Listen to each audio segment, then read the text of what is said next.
பிரிக்காம இருக்கீங்க. பிரிச்சுக்கலாண்ணா. இல்லை பிரிச்சுனா நல்லா தெரியும்ல, அதுதான் பிரிக்கும் போது பெரிய வீடியோவாக எடுப்பான். ஓ இது ஷார்ட்ஸில் போடுறதுக்காக.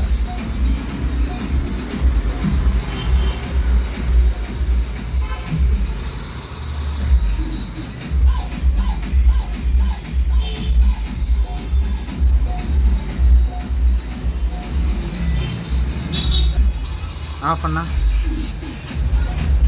போண்ணா. ஓகேண்ணா.